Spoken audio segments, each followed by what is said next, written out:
Good afternoon and welcome to our afternoon panel on the third day of CUESEF.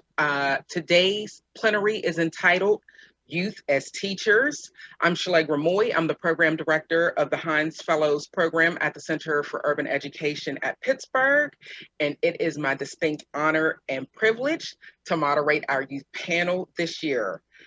Thank you so much for joining us as we discuss forging futures through Black educational histories and what it means to our Youth as Teachers panel. We have several brilliant, remarkable students from across the Pittsburgh region whose educational experiences are as nuanced as the diversity of gender, ethnicity, and race that they each reflect. And without further ado, I am going to call on the youth panelists to introduce themselves to you all. And I'm going to go to Maroa first. Hi, my name is Maroa, and I'm a graduating senior from Westinghouse, and I'm just excited to be here and answer any questions and talk about different things regarding education. Thank you so much, Maroa. Briayle? Hi, my name is Briayelle. I go to West Mifflin Area High School. I'm currently in the 11th grade, going to the 12th, and I'm excited to be here and for y'all to have me. Thank you so much. AHNIYA? My name's AHNIYA, and I go to SHADYSIDE Academy, and I'm currently in 9th grade, going on to 10th. Thank you so much. Tyler? Hello, everyone. My name is Tyler, and I'm currently in 10th grade going to 11th grade, and I go to Pittsburgh Capital 6 for 12, and my major is in instrumental, and I play clarinet, and I'm very excited to be here and get things started. Thank you so much. And before we move into the questions, I just want to take a moment to recognize another one of our youth as teachers panelists who was not able to actually make it here with us today. Dwayne is a recent graduate from Westinghouse Academy. He is an athlete scholar. He is brilliant. He is remarkable. He really, left an imprint on my heart in just the little bit of time that, we spent together in preparing for this conversation today. And so I would be remiss if I did not take a few minutes to honor Dwayne's absence here with us today. And with that, we're going to go ahead and get started. So you all know that we spent some quality time getting to know each other, you all sharing what your school experiences are and have been pre-COVID, during COVID, and even, as you're looking to the future. I'm thinking of you particularly, Maroa, as a graduating senior. And so the first question I want to ask is actually going to be directed to Tyler. And so as we were preparing for this discussion, you really offered some riveting critiques, right, of what schooling looks like past to present, schooling and learning. And so I want to offer you and invite you to take a few minutes to share your perspective on that with us right now. Yes, so once I had a theory, basically with how school was, for first, let's talk about like what happened in the past before COVID. So if anyone can still remember how school was like, you get up in the morning, you go to school, some of you might go to breakfast or to your locker, and then you get to class, and then hours of classes, then lunch, which I bet some of you at least remember how the school lunches were, or lucky enough to bring your own lunch. And then you go and continue to more classes, then you go home, homework, and then you go to sleep. And guess what? Tomorrow, the same day, same thing. But what is interesting is that what I thought is that when I think about my school day, what if it's similar to how my parents went to school, going through that same, I like to call it a loop. And then your grandparents going through the that same loop in school. And if you don't believe me, you can come and get your parents and your grandparents over here and kind of like ask them like, what was similar or what was the same in school? So that was really all in pre-COVID. Like I guess everyone gets tired of it. There's nothing really not a lot of change, you know. It's the same old, same old. Um, but it might be a good thing. I guess because there's always pros and cons. Like, and then when COVID came, and then like I guess things got really dramatic with schools. Especially like on the first day of school, everybody was still having problems with the computers, and people probably still don't have their computers yet. And like it was kind of all chaos. At least I'm in the first semester, because it wasn't like people didn't really know what to do. Even they had a plan intact. If someone like kind of doesn't really follow in with the plan, or like something changes in the plan, then it can probably fall into chaos. So I guess there were struggles with COVID, and the experiences in online learning. Let's just say that we're all in our computers and then we log in. The teacher says hi, they give you the assignment, and then you move on to your next class. At least for me, that's kind of like how it really went. Like there wasn't much interaction. All we do is just the work and then like continue with school. So that's usually how it was during COVID. Thank you for that, Tyler. I think I'll ask, does anybody have anything they want to add to Tyler's comments before I move to the next question? No? All right. Well, Maroa, you're going to be up next. When we met and talked, you provided some insight about the relationship between socioeconomics and school resources, and how certain schools have lots of things, how other schools don't have any of the things. And one of the other things you talked that came out of that discussion we were having was around like this idea of a safety net, right? What it might have meant if a school had some kind of safety plan, you know, in place for students and families long before there was ever the global disaster of COVID. So I'm inviting you right now to just share your thoughts and your experiences with the audience around school resourcing and safety plans or lack of a safety plan for students and families. So when it comes to school resources and like a safety plan for students, one thing that I've noticed not only this past year with the COVID-19 pandemic, but just in general is that the resources that a school provides to their students or their their students specifically is based off the student population. So let's say you look at a predominantly white school versus a predominantly black school. One thing you'll notice is that usually the primarily white schools may be provided better or even more resources compared to predominantly black schools. And I think that what affects that is also like the tax bracket, who's bringing in more money. So the more money, the more resources. Therefore, certain people may get more resources over another group of people. When it came to the pandemic, I feel like within Pittsburgh public schools, that was kind of shown because I remember when we first started getting computers, like kids may have had problems finding out where exactly to get the computers, and also like things may not have been communicated clearly to families. So now people have to figure out how they're getting the technology and where.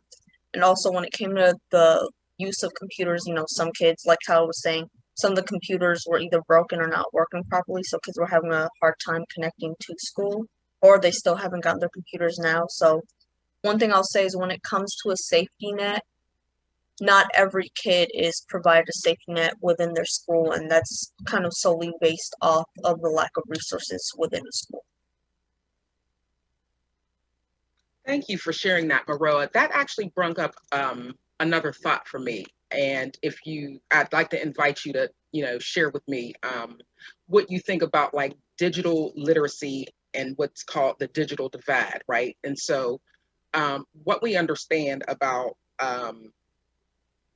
schooling, right, and particularly schooling for Black children, poor children, other children of color, is that they weren't necessarily using or having access to computers regularly before COVID, right? And so did you have experience around, students who had these devices in their hands, but still, didn't know how to or needed assistance, like being able to actually navigate the applications on the computer, being able to get into whatever the virtual school platforms that were being used? And I'd invite any of you to weigh in on that if you have some feedback. My school wasn't, but I did another panel with another schools whose was, like West Mifflin Area School District. We had everything that we needed in the beginning of the school year. When you first enter in the high school, they do give you a laptop in the beginning. I think West Mifflin did have a safety plan just in case. I don't think they thought it would be COVID or anything like that, but just in case. They provided us with laptops in the beginning of the school year. They taught us how to get to the certain websites we needed to go to just in case. And if we needed to do work, like the work we did in school, we could also accomplish online. So we didn't have to finish it all in class. But the other school I was talking to, there was a student I was talking to from, I believe it was another school. And they didn't have the materials that we had.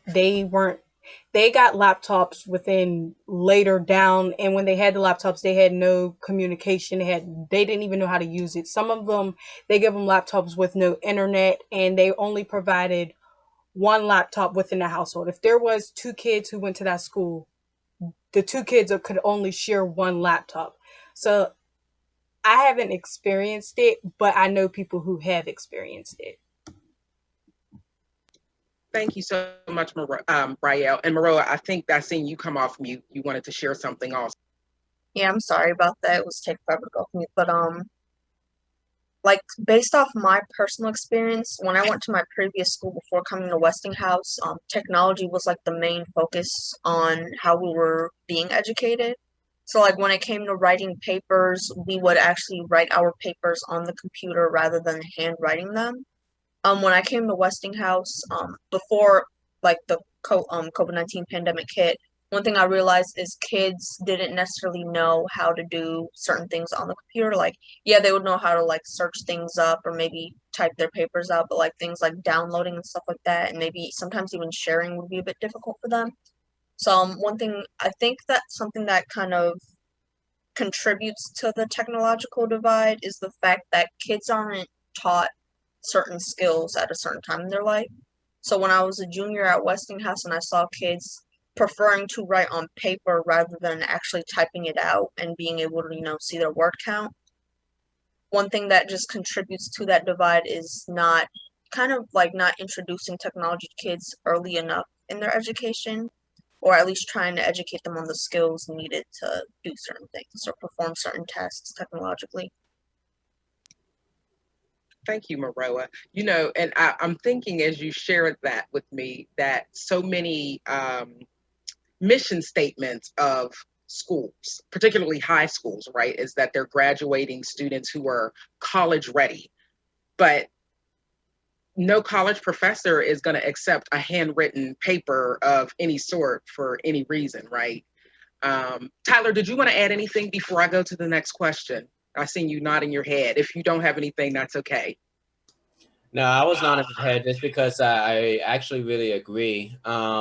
Especially when it comes with technology, like we are living in a world where like technology is being updated almost every year, and like things are getting better with this technology. So like at some point, a lot more people are going to use more of that technology than like simply writing something down on paper. I would have to say, I say in my experience, I'm not a tech person. Like I don't know how to code and all that, but I know that my dad, he graduated from Pitt to become a network engineer. So he was more with the coding and the computer stuff. But like for somebody as a young person using this type of technology, like that's something I had to kind of get used to.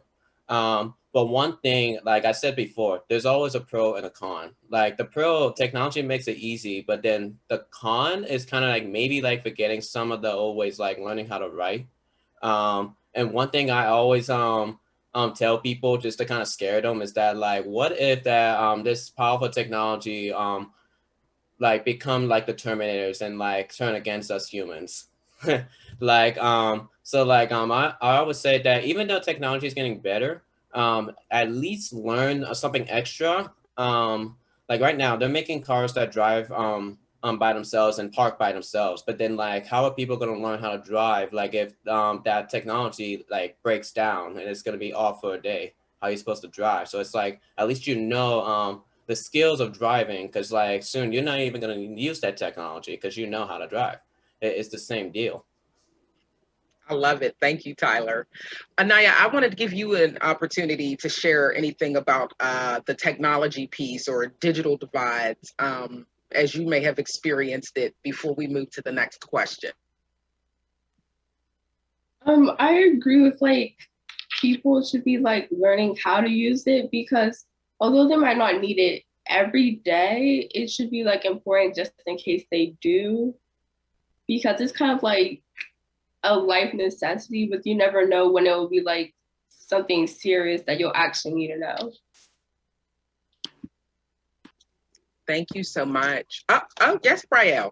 I agree with Tyler and what Anaya said, but I also think it's more of like of how you are raised thing, because my mom, we were taught to use computers and all that, but she never lets us, like, we read books. I'm probably reading like 3 different books right now. We were also taught to use the essentials that we grown up using, like books and other essential lives that we need. So I think it's more of also like a parent and a school thing. Like I think they both need to like find a collaborative way to do it. Yeah, that reminds me of that self-help and self-determination that we have been talking about so frequently throughout CUESEF this year. Thank you, Brielle. The next question is actually for you. And so you did talk to us about your experience of attending a school that is pretty well resourced, that you all are receiving laptop computers when you enter high school. And so what can you tell us about education and learning for you? And what you know about the educational experiences of other Black students, either in your school or in other neighborhood schools. So the education learning that I've had since COVID started, well, before COVID started, we were all in school. Everything was fine. We knew something was going on, but we knew they weren't giving us all the details. And then boom, it hit us. And it was like, it struck us like now we have to make a decision of what we're all going to do. And I think at that moment, we all just froze into time because we've never experienced anything like this. So some people had to be more stronger than others, and some people had to depend on other people more than others. So the education system, we all take our laptops home. Like we take them home, we take them to school every day. So when it happened, the school told us to make sure we had our laptops and our chargers and everything. So that's when I kind of knew things were sketchy, because they don't really tell us to bring them to school. But if they're telling us, that means they're telling us for a reason. So when they told us, we didn't have like no assignments for like 2 weeks, but the school kept in contact with my parents. Like they called, they gave daily reminders. It wasn't like someone personally called. It was like the voice message that they sent all around. So they did keep us in touch of what was happening, but like learning wise, we were just like frozen in time and we didn't know. So after that, we did end up getting work, like all the teachers. It was like the beginning of the school all over again. We had to get papers, documents signed online about how certain times when we could reach teachers and different stuff like that. With West Mifflin, we were able to reach teachers. We had counselors who we could talk to just in case we needed someone during the crisis. We had a lot. And a panel that I was doing, and when I was talking to, it was I believe the school was what was the school's name? McKeesport. It was McKeesport. A couple students that I know there who I did a panel with, I realized were less fortunate as West Mifflin. And I didn't realize that until I was sitting down talking to them. You never really know what you have until you hear other people's story. So it made me feel bad because I didn't think we had it good. Because like West Mifflin, I mean, I knew we had it, but I didn't think we had it that good until I heard other people's stories. The stories that I were hearing from the school that I was doing the panel with was they had no way to reach out to teachers. They had to wait in very long lines, and they had to go up to the school several of times just to get a laptop. Some got laptops that were broken when they first got them. Some had to wait weeks to get their laptops returned, and it was like the teachers were just failing kids because they wouldn't turn in the stuff. And then the work that they did, the teachers never told them that it wasn't graded. They just gave it to them, and the students thought that they had to do it, but the teachers never told them that they didn't have to, and it wasn't a part of their grade. But I would say that it's really different, and it's eye-opening when you hear other people's stories and then you compare it to yours. It's like, wow, we have that. So I would like to thank West Mifflin because I'm thankful that I didn't go through what other people had to go through.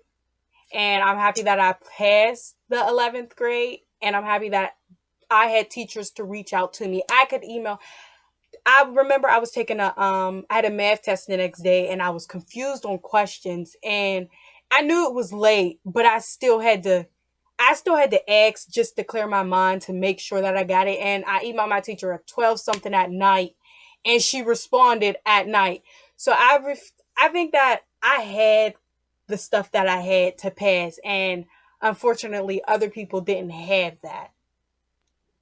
Thank you. There are two things that you said that struck me, Brielle, that I want to return to very briefly. You talked about your learning being frozen for a period of time while your school kind of, got things together in this COVID crisis. Do you believe that your learning was actually frozen, or do you think that you were learning some other things in the interim of, a very prescribed kind of learning that the school would have offered you? I do believe that the learning was frozen. I think everybody froze because it was like eye-opening. So I think they were just getting themselves situated for what was about to happen. And I think they didn't want to just throw anything at us to confuse us and stuff like that. But when I was talking to the other school, I remember them saying that kids who were in ninth grade was getting thrown 12th grade work when they first came back, and they didn't even know. Kids who was in pre-algebra was getting trigonometry, and we didn't have that. We were still on the same path. We had all the classes that we had when we were in school, but some schools unfortunately didn't, and they just had to learn what they had to learn and were given what they were given. But yes, I do believe that the learning was frozen because they had to situate and get themselves together. Okay. And then the other thing you said is that you didn't think that you had it so good at your school until you heard the experiences of other students. Are there particular things that made you think that you were missing something at your school? Honestly, I think it's about what I've heard in the different schools around me. Like, you got West Mifflin, then you got McKeesport, you got TJ, all them schools era. So TJ, I believe they have it good. They have it good. They have all the essentials they need. Then you got McKeesport. They don't have it so good, but they have the stuff that they need. And then you have West Mifflin. And then when you say, it's like when kids ask you what school they go to, then you say West Mifflin, like, oh, you go to that school? So it kind of just made me be like, oh, well, I go to that school. So it was just like I took in what I heard, and that's how I felt like, oh, I go to that school. It's not a good school, but it's a school, and I'm learning. So it wasn't more of like my opinion. I think I just took other people's opinion and based it off of that school. And I'm upset that I did that because now I realize what we have and how we have it. Thank you so much for that, Brielle. AHNIYA, we're going to come to you next. And so, as we were planning this discussion, one of the things that came up was about mental health, unaddressed mental health as it related to virtual school. What can you tell us? What can you offer us about the relationship between mental health and learning and student well-being before COVID, during COVID, and even beyond COVID? Well, I know like it was different for everyone, especially like for most of my friends. And like before COVID, you didn't really think about it that much. Like you're just like, oh, I have school and then I go home or whatever. But then like when COVID started coming and you started hearing more and more about it, you're like, you didn't know what was happening. So you like started to get nervous. And then like when COVID actually hit and you had to go online, I know like a lot of kids were stressed because like that was like my first time ever using Zoom and like having to use like my laptop and iPad every day. So like it was kind of like frustrating because I had to get to like classes on time and like have to go with the flow and like learn how to use it and like keep up with class. And I know like a lot of people's grades dropped because of that. And like kind of coming towards the end of COVID, it's still a struggle for some people, especially like if they don't have like Wi-Fi and connection at home and like other siblings in the background making noise. And it's just not for everyone. Can I add something on to that? You sure may. So, before COVID, I think everyone was how they were supposed to be. We were like on a consistent time. It was like repetitive. The days was repetitive. We go to sleep at this day. We wake up this day. We know we got school this day. So it's like we all measured the times in our head. We did it consistently because we were so used to that years and years and years. And then when COVID hit, it was like, okay, now what do we do? COVID hit, we were on Zoom calls. So we were when COVID hit, I think we were all making up our own schedules. Okay, I don't have school until I don't have to wake up until this time and attend this Zoom at 7 o'clock in the morning. So I'm not going to go to sleep until like 2 something. Then I'll have this time period to sleep. And it was like, it was all messing with our brains. So some people weren't getting enough sleep because they thought that they can just get naps in at this time and do this. So I think everyone during COVID was just making up they were just doing it as it comes. Like I know I was before COVID hit because I didn't think that it would really affect me how it was. I know all of us was like staying up 2, 3 o'clock in the morning binge watching shows because we know we don't have to be into a Zoom call until 12 o'clock. Or we're late at night with friends because we know we don't have the next class until this, or we're trying to sneak a nap in 30 minutes before this.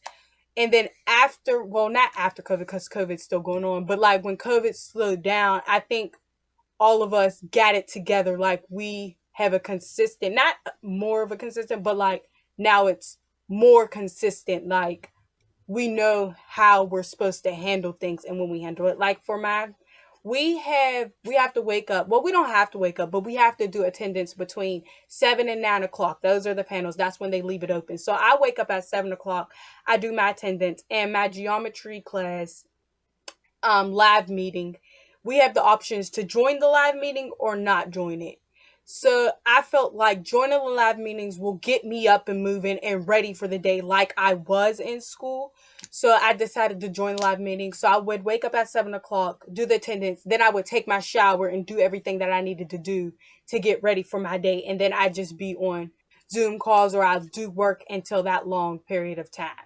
So I think it has affected some of our mental health. And I believe the online has made people more stressed and has doubted themselves because they know that they could do better if they were in school. Like, darn, I failed this class, but if I was in school, I would have aced it because I'm more of a hands-on person. So I do feel like online learning has affected our stress levels and it has basically made us feel more down about ourselves because I know I could have passed that class if I was in school, or I know I could have gotten a better grade on that test if I was in school, if I had the resources that I needed, if I was in school.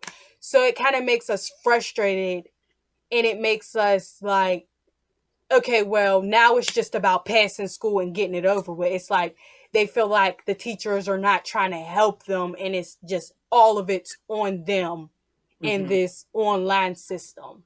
Right. So I do feel like it has affected our mental health, and not only our mental health, but our parents' mental health, Mm. because they're getting phone calls talking about your child's failing this in class, and your child might have to take summer school. So now the parents are mad at us, and we're mad because we believe we could do better if we were in school. So I do believe it's like a chain effect, and then the teachers are wondering what could they do better online to get us to where we need to be. So yes, I do feel like the students are stressed, but not only the students, but everyone is stressed, and they're all just trying to take it one step at a time. Hmm. Thank you, Brielle. You're so wise. You're also wise beyond your years. So that brought up something for me. And one of the things is like the way that students, as you pointed out, teachers and families were thrust into this self-directed learning reality, right? Whether or not you had the capacity or even the skills and tools to be a self-directed learner. But that made me think about that safety plan and safety planning that we talked about in our pre-planning, right? And Maroa, I'm wondering if, as you listen to this, what your thoughts are about like how education leaders, how school systems may have been able to come in like with a different approach, with some kind of learning plan, right? That may have helped students and families determine how to set schedules. You know, tell me something good. I think like at the start of the pandemic when schools literally shut down and we all had to kind of transition into online learning, it just showed us how broken the American education system is in general. Just because like we've all had similar yet different experiences.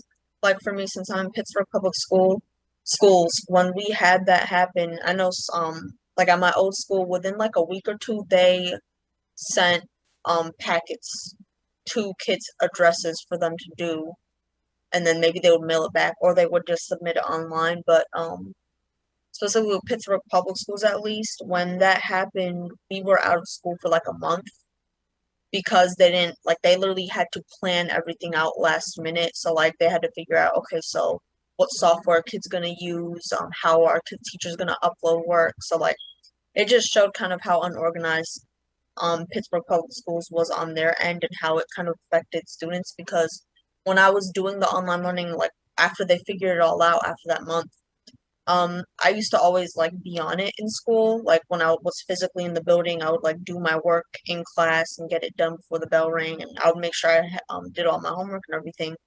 But when online school happened, I passed my junior year fine, but while I was doing the work at home, the thing is, like, since there was no online instruction junior year when it all started, I remember when I was doing my work, I would like take naps in between and then I would just wouldn't end up doing the work till the next day. And then the next day would come and I'd be like, oh, maybe tomorrow. And then I still would get work done, but it just slowed me down. And then when everything transitioned to completely online my senior year, I was able to adapt well, and I was still like a high honor roll student and everything.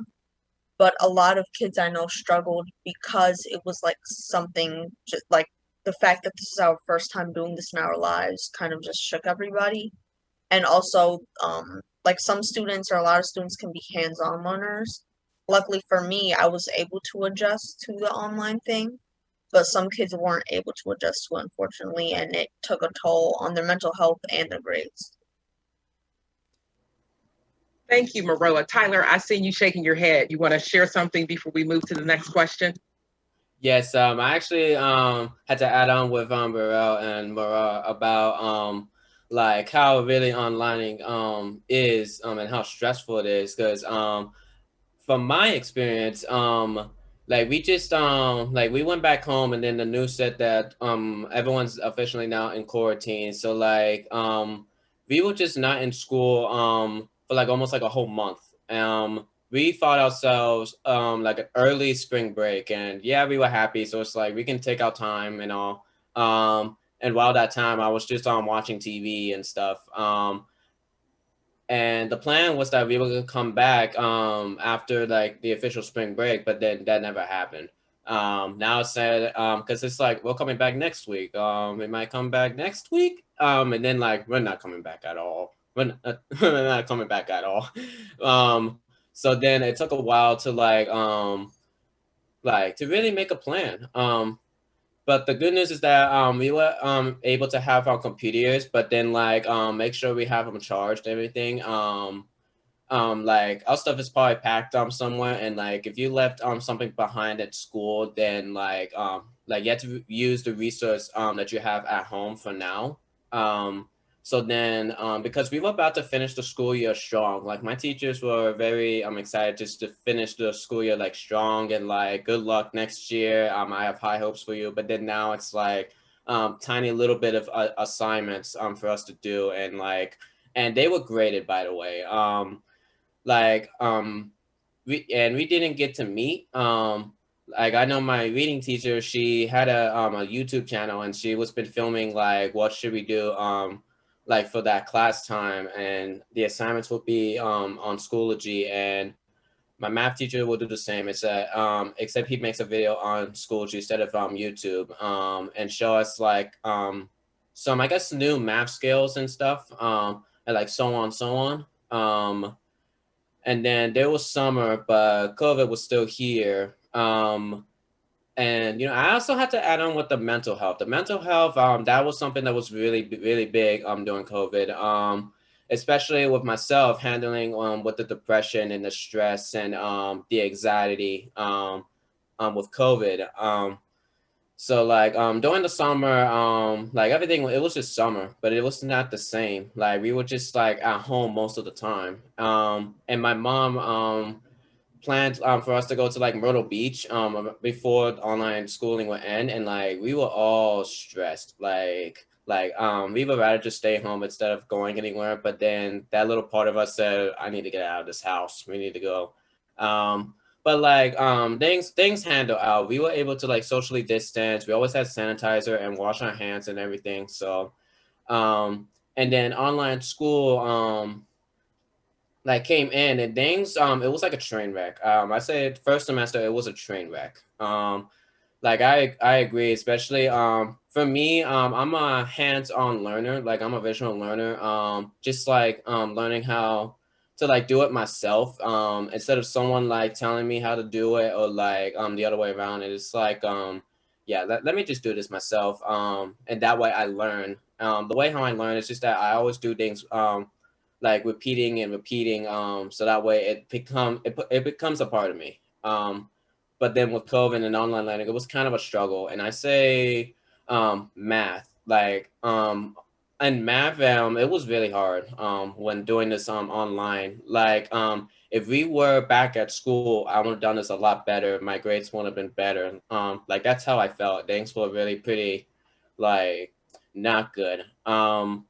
But then second semester got a little better. Like and I believe what happened is that at our school we started every Wednesday would be called like a wellness Wednesday. And we would just like not go to class, and they would like not give us any work on that day, like new work. But if students have old work that they need to turn in and finish, then like they will have to like finish that up and kind of catch up.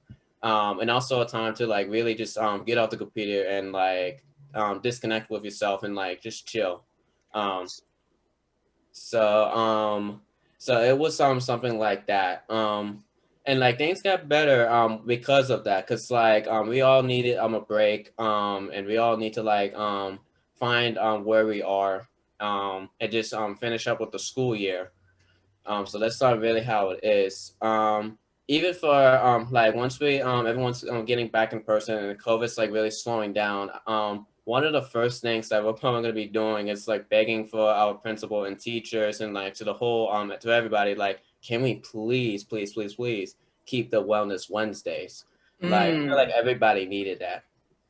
You know what, Tyler? Thank you for raising that Wellness Wednesdays, because one of the things that I'm wondering, and members of the audience are wondering, did your schools, teachers, principals, families offer any kind of grace, right? As you all were struggling with the devices, your mental health, having, multiple siblings possibly in a house who were all doing, variations of online schooling.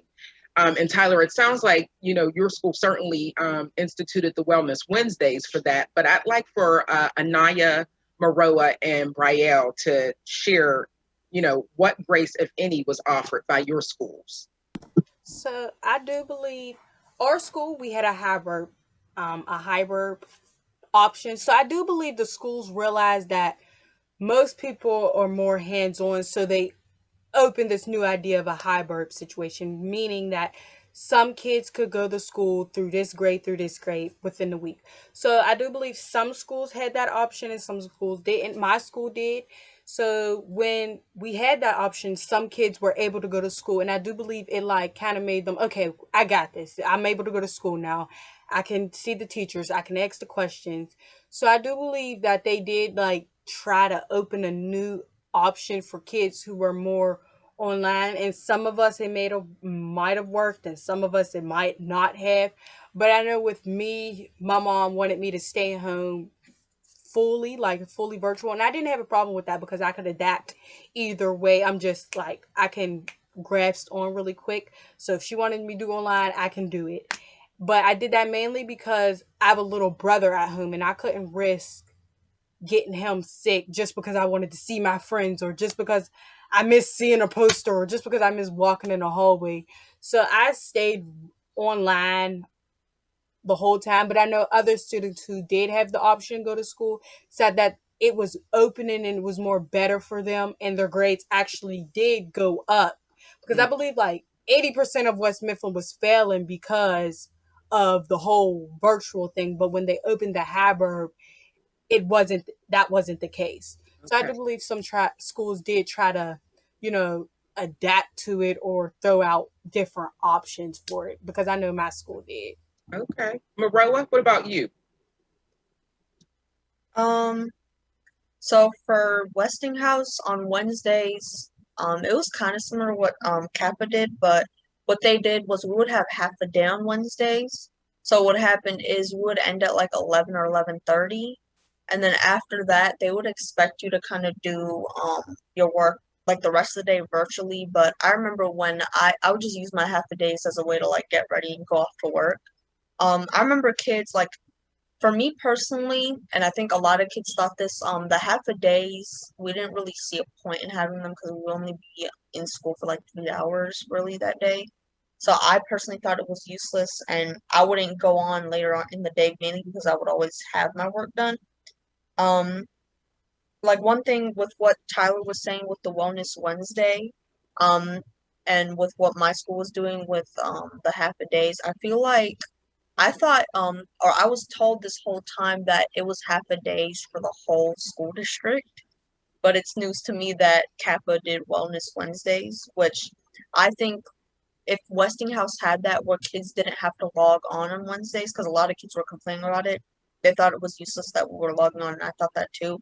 If we had like Wednesday off, basically, I think it would have been much better because it would have been like one thing is for seniors, we always will get early outs, and then that was taken from us this year, at least at Westinghouse. So kids like were complaining about how they really could have made a lot of money, and it's true we could have made a lot of money with whoever had a part-time job. So if we had Wellness Wednesdays like Kappa did, I think it would have just worked out better for everyone because kids would have been able to work a little bit more on themselves, like work at their part-time job and get more hours that day, or just take a break from off the computer, which I would have much rather preferred as opposed to going to school on a half a day on Wednesdays. And I think like both like with what Tyler was saying with what I'm saying, it kind of shows the divide in Pittsburgh public schools. Thank you, Marilla. Anaya, what about you? Did your school offer any kind of grace, any kind of forgiveness of late assignments or missed assignments or anything like that in the midst of all your online learning? Or did you, in fact, even have online learning? My school also did hybrid, Okay. and for like, they didn't really give us grace like that, but like if like a lot of, not like a lot, but like if a small amount of kids got COVID, they would like, depending on how bad it was, they would like close school for like a couple of days so they could like, or like push everyone online for a week so like they could make sure like everything is clean and sanitary, and to make sure like the kids who got COVID were okay. And like, I know that was a struggle for a lot of people, especially the people who liked learning in person, because like, I know it's been like a year now and like people are like trying to adapt to Zoom, but like, if it doesn't work for someone, it like, no matter how long it will like they adapt, it won't work. And it just was kind of a stressful year. Yeah, I hear you.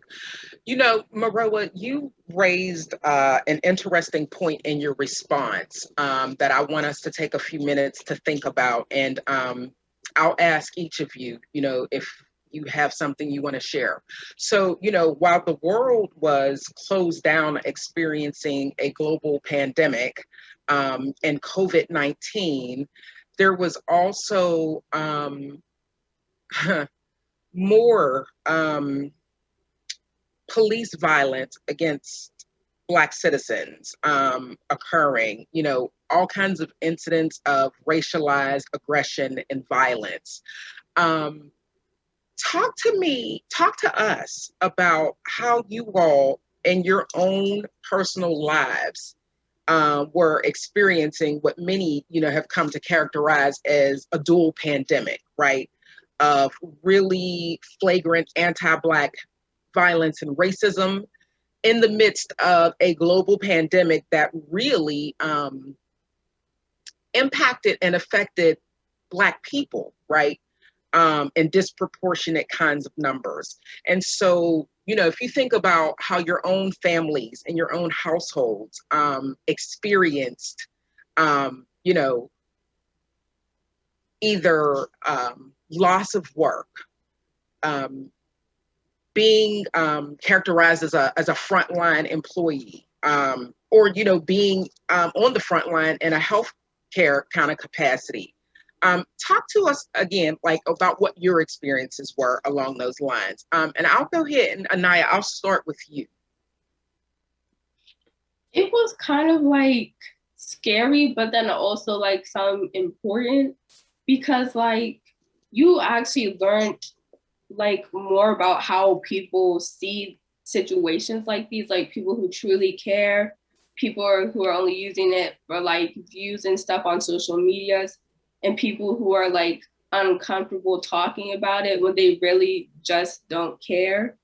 And then like people who like to mind their business and pretend it's not happening, and the people that like support it. And it's kind of like scary because like, especially that girl that was like around my age who died calling the police for help. It's like, you kind of wonder, like, will you be next? Or like, will someone you care about, like your siblings or friends, be like the next person? And like, it's just like a scary thought thinking that could happen to you just because of your skin color. And like, it's even more scary thinking about people that don't care about it or choose to pretend it's not happening, because like, if it happened to them, they would care. Yeah. Anaya, did you find a lot of, you know, the impacts of COVID-19 in the police violence were occurring over the summer months, you know, when you all were not in school. But certainly there were incidents that happened, you know, once you all were back in school, including, you know, the insurrection on Capitol Hill back on January 6th. Was your school, or, you know, was there any kind of conversation, any kind of dialogue, any kind of care you know, that you found your school offering to you and other Black students in light of that? My school doesn't really talk about like politics and world problems like that, but they like know everyone has like their personal opinions and stuff, and they try to stay as neutral as possible, and they try to tell like us to respect people's opinions and stuff. But like when you're like with your small group of friends, or like with like your advisor, your classmates, sometimes we do kind of like talk about it, and some people just like don't really see eye to eye with most what we're saying, and it's kind of frustrating, and that's like what causes the most problems, and that our school tries to avoid. That's why they don't talk about it much. Thank you, AHNIYA. Tyler, I'm going to ask you to share with us next.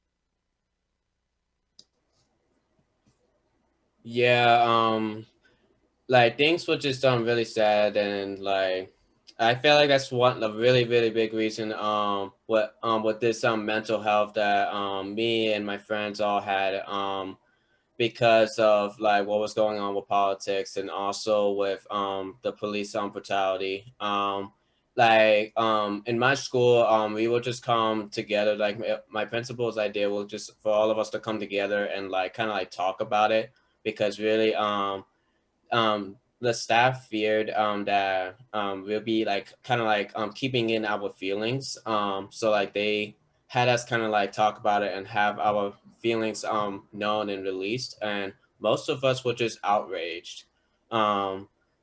Like they were just unbelievable, and it's like it's just a lot of stuff really just like really going on. Like just me talking about this, my head kind of just feels scrambled, just really thinking about it.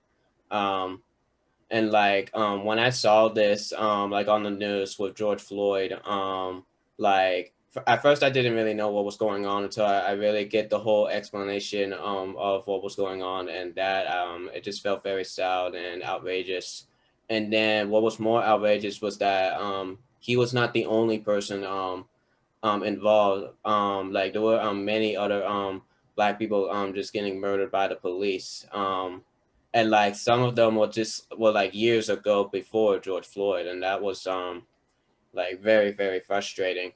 Um, I guess like from that day, like I kind of like reacted, saying like relating to like what was happening then to like back then, where there was slavery and there was segregation, and like racism is still here. Um, and I guess I kind of don't really want to go too much with politics, because for me that's how I kind of blame it. But like it was just a lot of emotion just like really just going through. Um, and for that I was hopeless. Because of my depression, I was just hopeless. And I could literally just imagine just everything just burning down and continuing to burn down. Um, it's like sometimes it's just like when you're on that side of like there is no point. Like um, I guess what I'm really trying to explain is that you're in this spot where you're trying to find hope, where like everything is negative, where everything is just like really just all you see is just the flames all around you, and there's no point in just trying to escape that. Um, Especially when I went through with my mental health, was that because of COVID and because of what was going on in the world, I put myself in a box, try to hide from the outside world to keep myself like protected. But the problem is that because now that COVID's slowing down and that like everything is like, now the problem is how I'm gonna get myself out of the box. Like there were moments where like our trip to Myrtle Beach, like the beach was beautiful, and like we had some good times.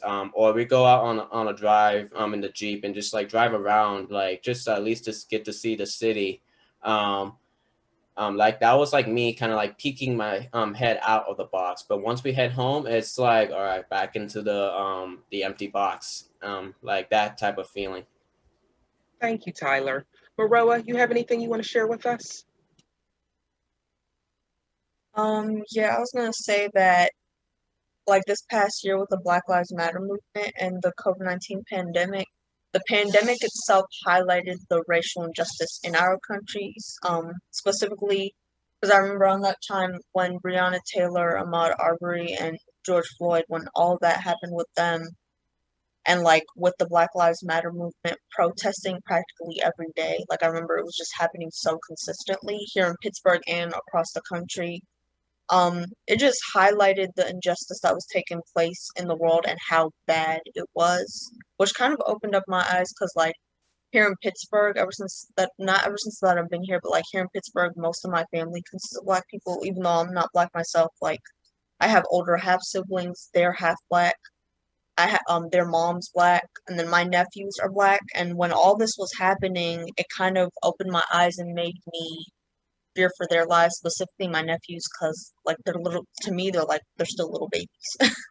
One of my nephews is about to turn 10 years old, but like he's still a baby to me. And it kind of like when I first thought about it, I was like, what if my nephew's walking down the street and he's gonna be the next one to be picked?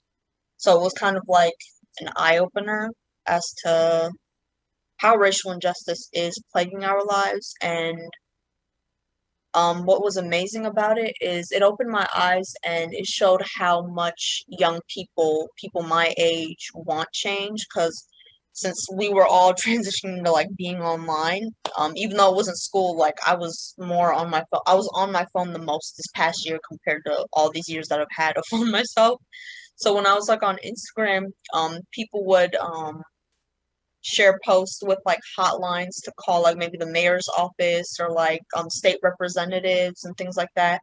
People would share like mental health resources. People would also like highlight George Floyd, Ahmaud Arbery, and Breonna Taylor's death and like what was happening with their cases. And with that being said, just this whole thing showed that like we can all come together at a time of need, and just how important it is and like how much people my age actually do care about it.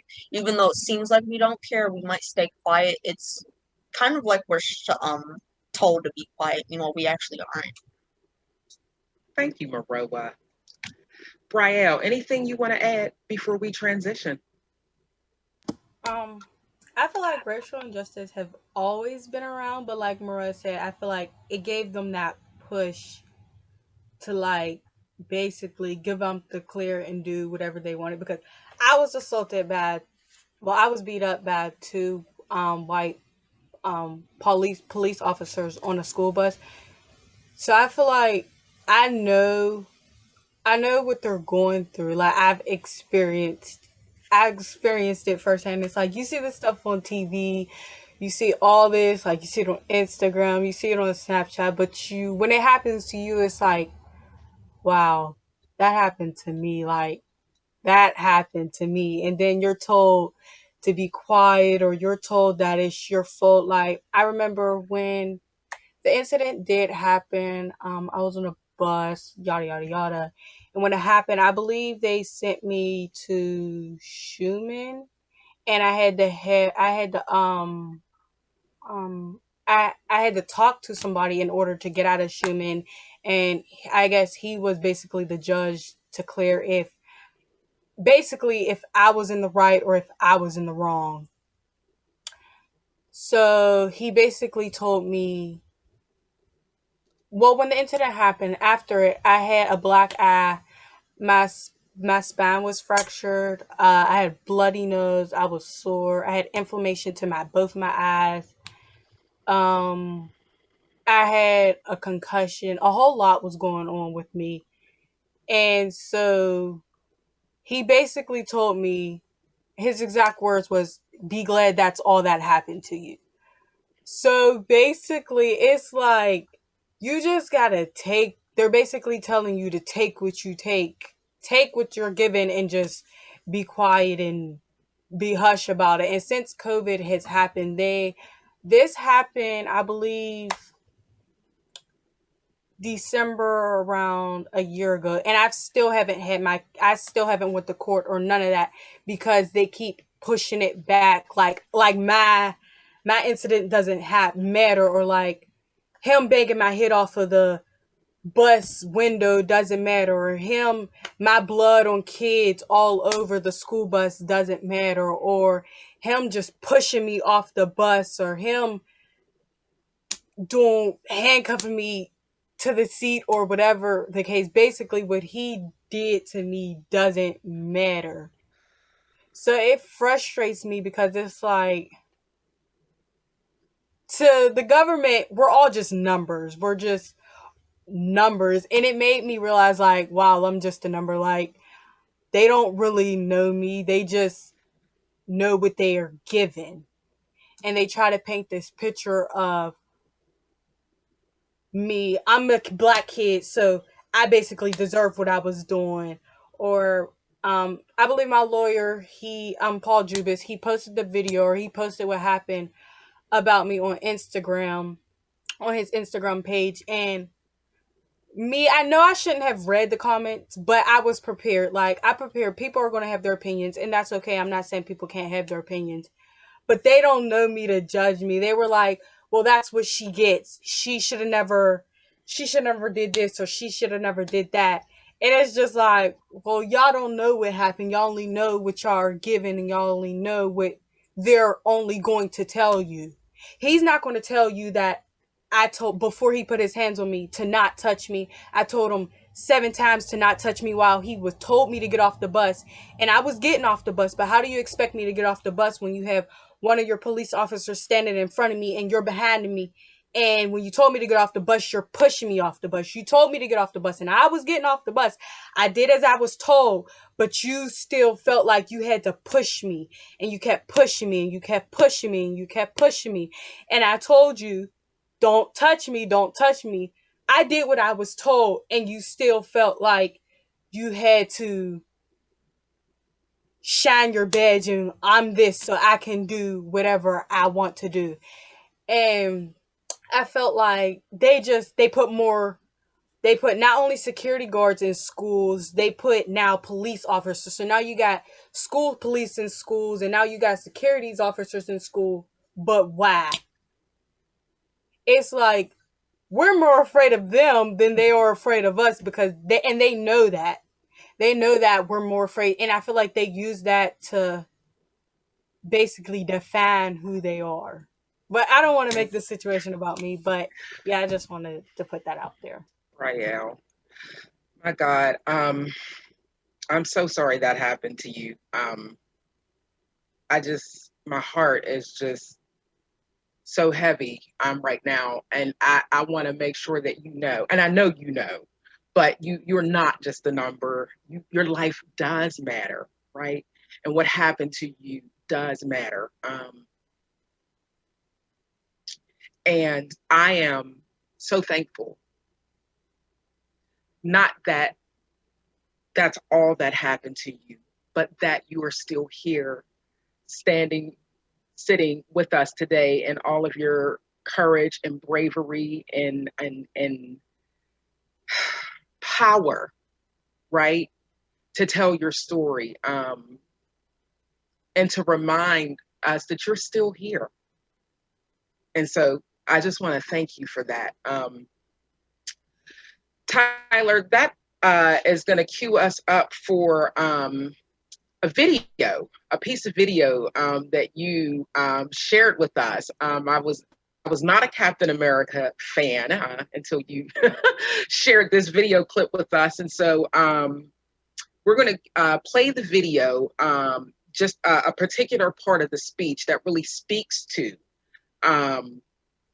what each of you have just shared with us. And then after the video, Tyler, I'm going to invite you to talk to us about the parallels in the civilian unrest, right, that happened as a result of the dual pandemics, right? A continuation of anti-Black violence. And what lessons you all can give us as youth, as teachers. And so I'm going to go on mute, and if the tech team would go ahead and play the video for us, that'll be great.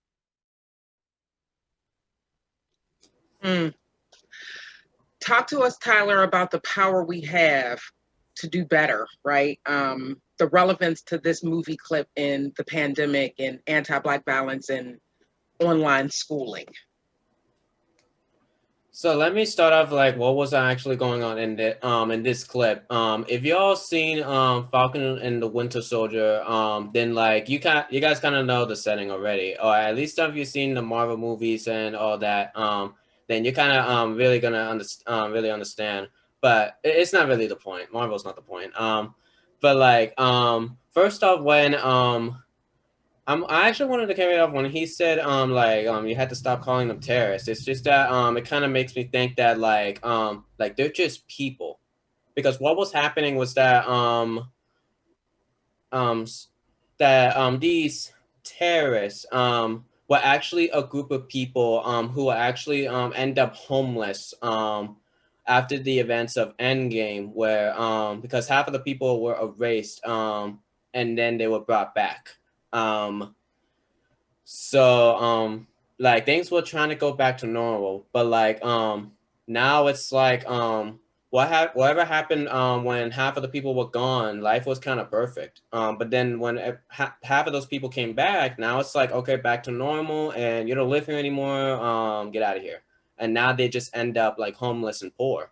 And they were just begging for like we need help, that we need a new home, or like there's even like these places around the world that ask for resources. Like one of them was a school full of like poor kids. It was like not like a public school, but it looked like a school. Like they come in together and they just come to learn from the books and stuff. But then like they're not having the supplies, the resources that they need, and like they called like their government for those supplies and resources, but that was like months ago, and it never happened. So like when you really think about it, since the start with online learning, everybody like people end up lucky and they were just fine. And there were other people that like they were struggling. Like they didn't have their computers yet. Their Wi-Fi was bad, or like they're not really getting the resources that they need. Like they were struggling. They needed help. So what Captain America was saying, which by the way, he was the new Captain America. We all know that Steve Rogers, Captain America, he was white, blonde hair and the blue eyes and the super serum. So now Falcon, he becomes the new Captain America, but for a reason. How he was saying,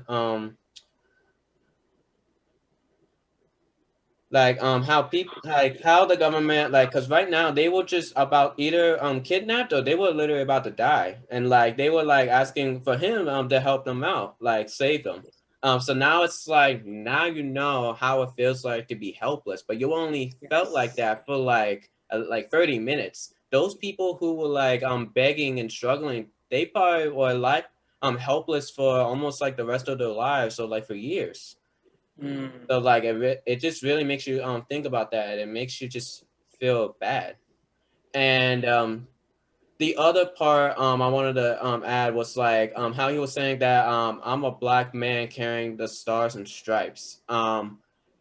Because like the government, they recruited another white man who looked like Steve Rogers to be Captain America, but eventually he was not really the right Captain America. Right. If you see the show, then like you'll understand seeing. But like there's the thing. Steve himself gave Falcon the shield. He himself gave him the shield. There was a reason, and I said that speech was the exact reason why. And like I feel like there was something more into put because in that clip, you if you guys saw that that old Black guy who was watching that speech, he was actually the first Black Captain America, and he was like almost like a figure, a mentor to Falcon. Okay. But then in his experience, it was a really sad story. It was really sad.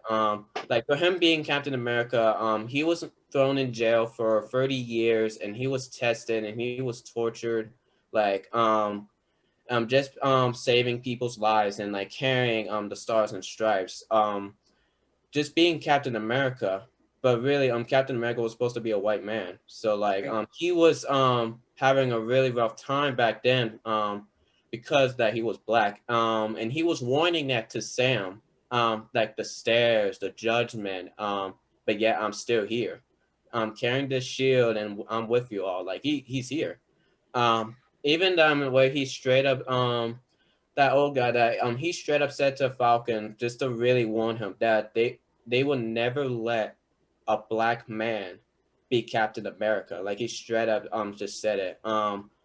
As a warning that for you as a black man about to become something in a white role, which is, it doesn't have to be that way because it's Captain America. For him to be in that role, that's what is gonna happen. That's something you have to be aware. That's something you have to like you know what I'm saying?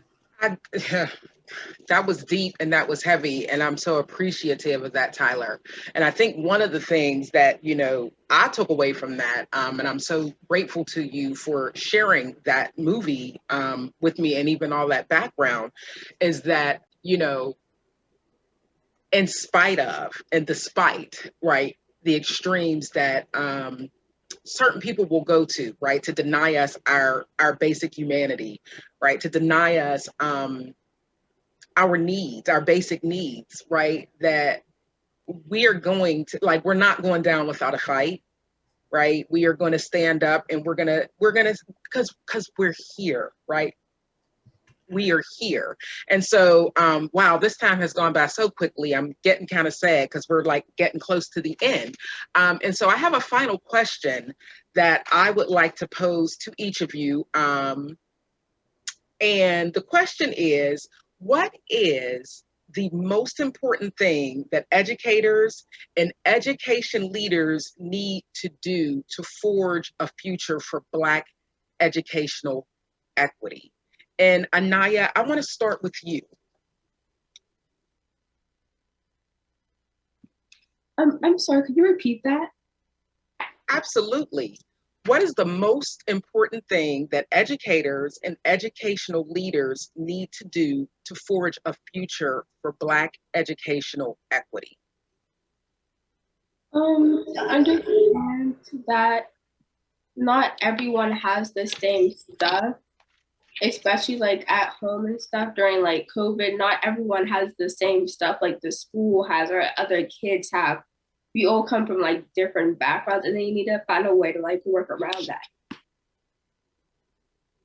Thank you, AHNIYA.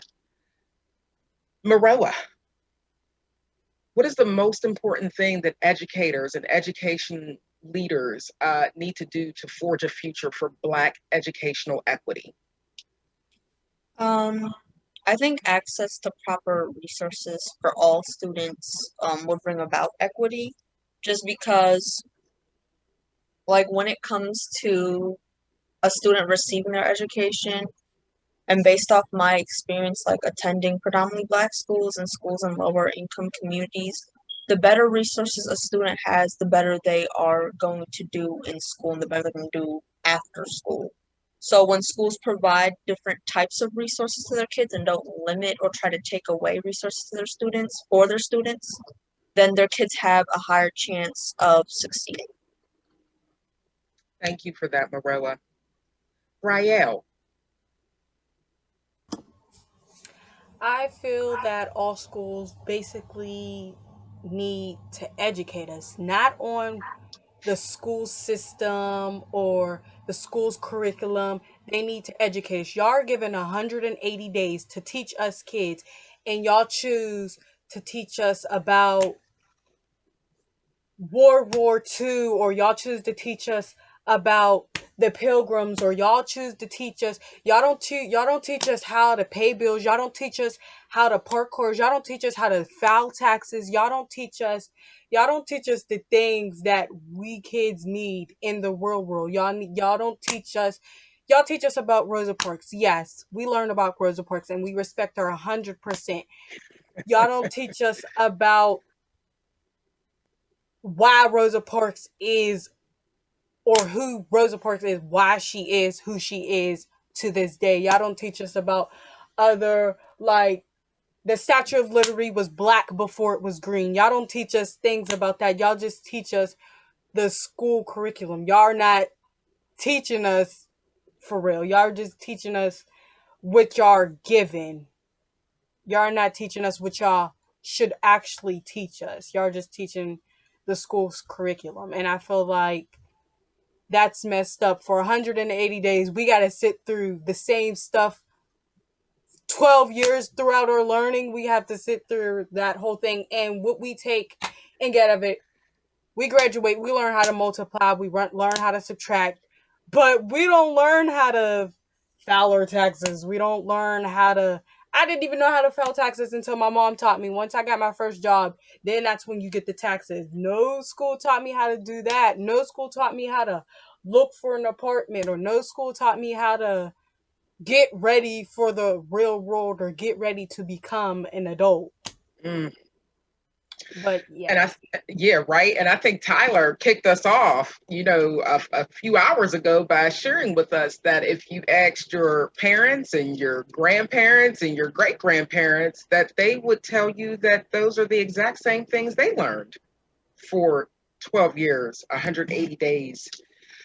Yes, it's basically like schools really, it's repetitive. No matter, you can send your kids to a private school. I've been through different types of schools. I was in a private school. I was in a wealthy school. I was in the different types of schools. Even in the private schools, you still had that. Like, I didn't know there was a such thing as a civics class until I went to a private school. I didn't know that you needed to learn how to copy and paste on a computer. I didn't know those things were important until like you went. But it's just certain schools, they teach you this and they teach you that, but they don't teach you. I hear you. I thank you. Tyler. Yes, I have really had to add on because like what I said like almost like an hour ago about this repetitive cycle. But one thing I feel like the reason why they don't teach us like how to pay taxes or like how to park is that because the schools are depending that like our parents teach us, or like someone that's outside of school to teach us. But then like what they kind of like don't think about is like what if they don't have that resource or have that like that skill to like teach their kids how to do it. Like it's like we had to research for ourselves. And especially learning with people that are not white or like the black history, because like when I go to history class, it's the same lessons. And they're all about white people. The only time they will mention black people is at least something like something significant and certain events, and by certain events they're like minor. But or like in Black History Month, where we choose a figure and like learn about them like because it's in Black History Month. But like I would have to say as a person who's Hispanic, like I don't get much like knowledge in the figures in the Latino community. Like the only like one that's probably the most popular, especially here in Pittsburgh, is Roberto Galante. But everybody else that we learn about is like all white and black. So like for me, it's like I had to do extra research because like like it's the same way that how black people were learning but like all those figures are white until they learn like black figures. But one thing I do hope, not just for black but like all other like communities, is that like we have to like find some balance. We have to like treat like same yes, we do have like the different resources. Yes, we need things differently, like especially for me, like I've never been judged by my color, but I have been judged because I was autistic, and I wasn't able to speak until I was 3. So like I had to learn English a lot longer than the other kids, so I was pretty behind. And how my family speaks Spanish, I wasn't able to really learn Spanish because I'm struggling with English. So now today, now that I'm caught up and speaking to all of you, now that it's like, okay, I still need to study more on English, but now like I feel like I need to get that that Spanish out of my mouth. So like so then back with schools, it's just that like we kind of just we just need to like just really treat each other like as we were the same, even though we have different needs, different resource, like but we all have to be treated equally. And especially with the like why I mentioned this theory about the school and education just being so repetitive. And it's not just that, it's just that the system, like our government system and the education system, like it was probably set before when like white people were in power and blacks were slaves, and that like never really changed. So like I'm like, hey, can we please update this like same way we update our technology, update our phones, let's update like this, because like things are changing. Like, you know, like things are changing. We need to make some changes. Come on, Tyler. I could not have said it better myself. Like, we need to upgrade some things because things have changed. Wow. Listen, I have like the best job because I get to do this. Like, I get to be in conversation with young folks. You all are my North Star, right? You all are the reason why I do this work, why I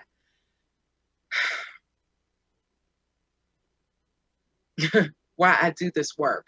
I cannot thank you, Tyler, AHNIYA, Maroa, and Briayelle enough for coming to CUESEF and sharing your insight, your wisdom, your experience with all of us. We are also very grateful for what you all have taught us today.